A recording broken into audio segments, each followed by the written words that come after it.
دوستوں آج ہم انگلش لٹریچر کے جس ٹاپک کے بارے میں بات کریں گے اسے اینگلو سیکسن یا اولڈ انگلش پیریڈ بھی بولا جاتا ہے۔ سب سے پہلے اس کی ہسٹری کو دیکھتے ہیں۔ ارلی ایجز میں بریٹین جسے آج انگلینڈ بولا جاتا ہے ادھر کچھ لوگوں نے راؤنڈ اباؤٹ 600-700 BC آ کر رہنا شروع کر دیا۔ ان لوگوں کو کیلٹس یا بریٹونز بھی بولا جاتا ہے۔ یہ کیلٹس پیگن تھے، مطلب یہ خدا کو نہیں مانتے تھے۔ 43 AD میں رومنز نے بریٹین پر قبضہ کر لیا اور یہ تقریباً 410 AD تک یہیں رہے۔ رومنز اب بریٹین میں نہ صرف اپنا کلچر اور لٹریچر لے کر آئے بلکہ یہ اپنا ریلیجن کرسچینٹی بھی لے کر آئے۔ یہ کیلٹس اور رومنز بریٹین میں رہ رہے تھے کہ آج کل کا جو نارتھ اور نارتھ ایسٹرن اسکاٹ لینڈ ہے وہاں ایک جنگلی لوگوں کا قبیلہ رہتا تھا جنہیں پکٹس بولا جاتا تھا۔ ان پکٹس نے بریٹین پر کنٹینیوسلی اٹیک کرنا شروع کر دیا۔ رومنز نے ان پکٹس سے بچنے کے لیے ایک ایڈرین وال بھی بنوائی لیکن پھر بھی ان کے اٹیک جاری تھے۔ بریٹین پر پکٹس اٹیک کر رہے تھے اور روم جہاں سے یہ رومنز آئے تھے اس پر ویسی گوتس اٹیک کر رہے تھے۔ اب رومنز کو دونوں طرف سے اٹیک کا سامنا کرنا پڑ رہا تھا۔ تو رومنز کے ایک کنگ تھے ہونریس، انہوں نے بریٹین کے لوگوں کو خط لکھا کہ روم پر اٹیک ہو رہا ہے اور ہمیں روم کو بچانا ہے، تم لوگ خود ہی اپنی حفاظت کرو۔ وہ یہ کہہ کر خود ہی یہاں سے وڈرا کر گئے۔ یہ سب کچھ 5th سینچری میں ہو رہا تھا۔ جب رومنز چلے گئے تو یہ کیلٹس پیچھے بریٹین میں اکیلے رہ گئے اور پکٹس ان پر بھی کنٹینیوسلی اٹیک کر رہے تھے۔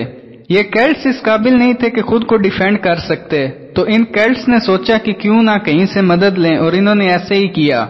ان کیلٹس نے جرمینک ٹرائب جو کہ جنگجو قبیلے تھے ان سے مدد لی۔ اب ہسٹری میں دو رائے ہیں۔ فرسٹ یہ ہے کہ جرمینک ٹرائب کیلٹس کی مدد کرنے آئے، لیکن سیکنڈ یہ بھی ہے کہ جرمینک ٹرائبز خود اٹیک کرنے آئے تھے۔ بہرحال جو بھی ہے یہ جرمینک ٹرائبز بریٹین میں آئے۔ ان جرمینک ٹرائبز میں 3 قبیلے تھے۔ فرسٹ پہ تھا اینگلیز جو کہ جرمنی سے آئے تھے، دوسرا تھا سیکسن، یہ سیکسنی علاقے سے آئے تھے، اور تیسرا تھا جیوٹس، یہ ڈینمارک سے آئے تھے۔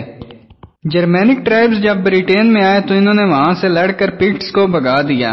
جب پکٹس چلے گئے تو پیچھے یہ کیلٹس اور جرمینک ٹرائبز رہ گئے۔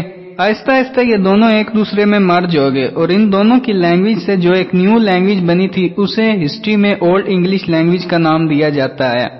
کسی جگہ مینشن ہے کہ 6th سینچری کے اینڈ میں اور کسی جگہ 7th سینچری کے بیگننگ میں ایک رومن پوپ تھے گریگری فرسٹ، وہ ایک مشنریز کا گروپ بھیجتے ہیں۔ مشنریز دوستوں پرائسٹ وغیرہ کو بولا جاتا ہے۔ کچھ گروپ سے متاثر ہو کر Anglo Saxon rulers Christianity embrace کر لیتے ہیں۔ اب چلتے ہیں ان کے لٹریچر کی طرف۔ ان کے لٹریچر کی بات کی جائے تو 3 مین پوئٹس آتے ہیں۔ فرسٹ پہ آتے ہیں بیڈ، سیکنڈ پہ کیڈمن اور تھرڈ پہ سائن وولف۔ سب سے پہلے بیڈ کو ڈسکس کرتے ہیں۔ ان کا لائف ٹینیور آلموسٹ 673 AD سے 735 AD تک تھا۔ انہوں نے سائنٹیفک، ہسٹوریکل اور تھیولوجیکل ورکس لکھے۔ انہوں نے سائنٹیفک اور ہسٹوریکل ورکس پر 40 بکس لکھی۔ یہ پرائسٹ بھی تھے اور انہیں فادر آف انگلش ہسٹری بھی کہا جاتا ہے کیونکہ انہوں نے اپنا ایک ورک لکھا ecclesiastical history of English people. اس ورک میں یہ اینگلو سیکسن ایرا کی 5th سینچری سے لے کر 8th سینچری تک ریلیجیس اور پولیٹیکل ہسٹری لکھتے ہیں۔ 836 میں انہیں چرچ کی جانب سے ورنیبل کا خطاب بھی دیا جاتا ہے۔ کیڈمن کی بات کی جائے تو یہ 7th سینچری کے پوئٹ تھے۔ انہوں نے ہمیشہ ریلیجیس پوئٹری لکھی، کبھی بھی irrelevant پوئٹری نہیں لکھی۔ ان کو جانوروں سے کافی لگاؤ تھا۔ انہوں نے 3000 ورس پر مشتمل ایک ورک لکھا about the creation of world. ان کا ایک اور امپورٹنٹ ورک ہے کیڈمنز ہائمن جو انہوں نے گاڈ کے پریز میں لکھی ہے، اس میں یہ خدا کی تعریف کرتے ہیں۔ سائن وولف کی بات کی جائے تو یہ 9th سینچری کے پوئٹ تھے۔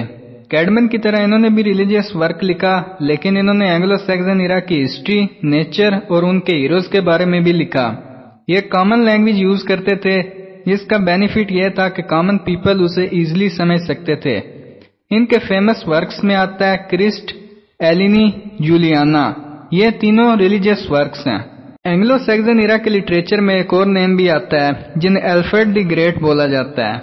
ان کا لائف ٹینیور آلموسٹ 848 AD سے 899 AD تک تھا۔ یہ اینگلو سیکسن کے کنگ بھی تھے۔ انہوں نے زیادہ تر ورک جو پہلے سے لیٹن لینگویج میں موجود تھا اس کی انگلش میں ٹرانسلیشن کی۔